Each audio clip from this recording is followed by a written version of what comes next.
Hello everyone and welcome back to my channel, Beth Chats Books. Now today is going to be another book review. Now before I get into that book review, I just want to apologise for the previous video and this video being very rickety. If you watched any of my February book hauls, which I can link down below for you guys, you'll notice that in this background the filming quality is very shaky and I can't do a lot about that because I am precariously balancing my iPad on a bunch of books.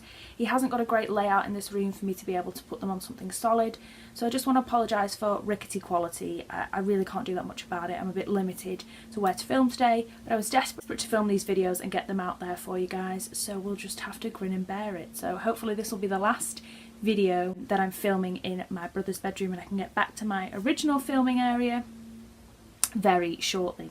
So without further ado, let's get into the book review. So the book I want to review for you today is Things We Nearly Knew by Jim Powell. Now as you can tell, this is a proof copy. It's not the finished product. I think this picture is blown up to fill the entire page. On the hardback edition, I don't know if the paperback is out at the moment. This was released in January of this year, and I know that Jim Powell is already an established author, so this isn't a debut piece of work.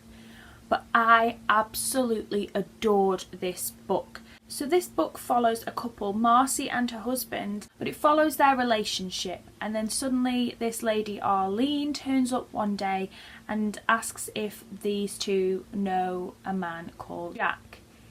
Now they owned the local pub in the area on the outskirts of the remote town in America where they live. It's not really specified whereabouts in America they live. And then the husband says yes, he was a regular at this bar, and she says she's on a mission to kind of find him, so she becomes one of the regulars at the bar along with the other couple of characters, Nelson and Mike, who we learn a little bit more about. And then Frankie comes back to town. Now Frankie's a childhood friend of the husband in the story, who's the bar owner, and of Mike, who's also regular. He left the town many years ago under very suspicious circumstances. People didn't know, there was kind of rumours, and he left. But he was a bit of a con man. He didn't really fit into the town. He was always falling out with people or stealing money and being a bit of a crook. So it's not necessarily good news that he's back. But he comes back at a similar time to when Arlene becomes a regular at the bar. And it's all about their relationships, the dynamics between all of them. It's really fascinating about Marcy and her husband's relationship. In the blurb it references, oh, they've been married 30 plus years, they don't have any secrets, but the character of Arlene and Frankie in the new dynamic of their relationship allows secrets to unfold, emotions to run quite high.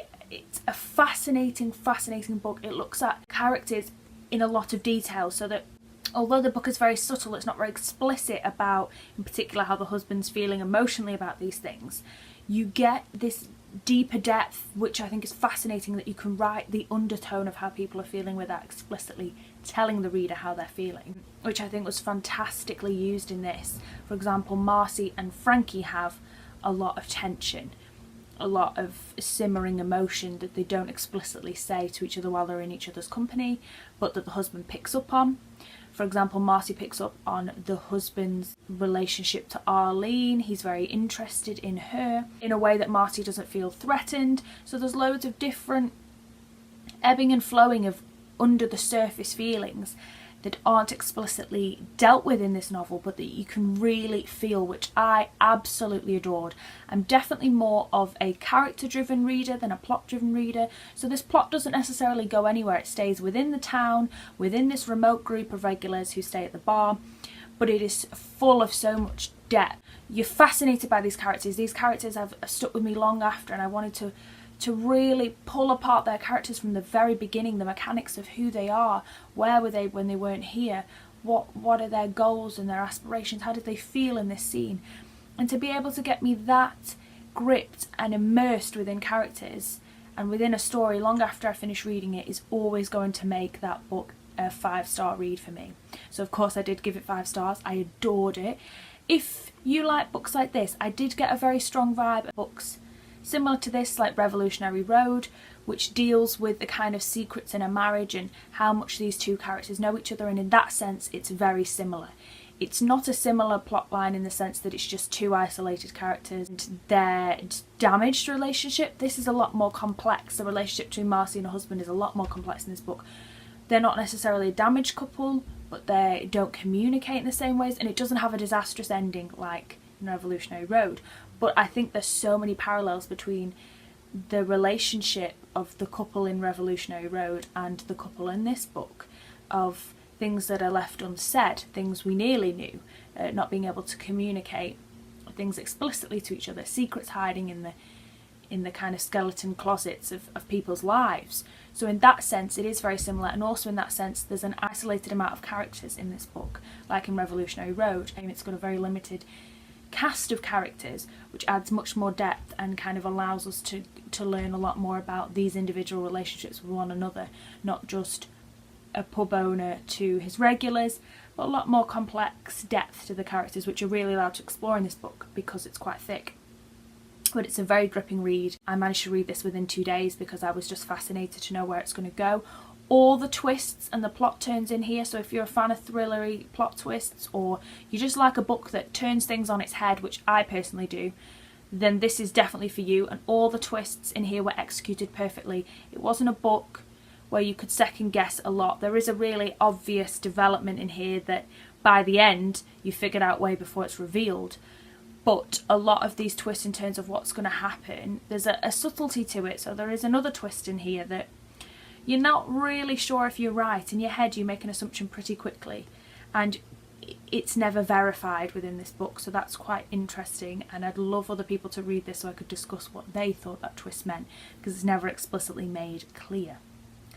But it's just brimming with so much depth, this book, and I absolutely adored it. I definitely now think I will go back and read anything that Jim Powell's written, because he was such a strong writer to make such subtlety of characters' inner emotions kind of just float under the surface of this book but still be very present. His twists and turns were very well executed. They weren't overly obvious and they didn't detract from everything else. I felt this book was one that you got fully sucked into, fully invested in, and I would highly, highly recommend you go and check this out.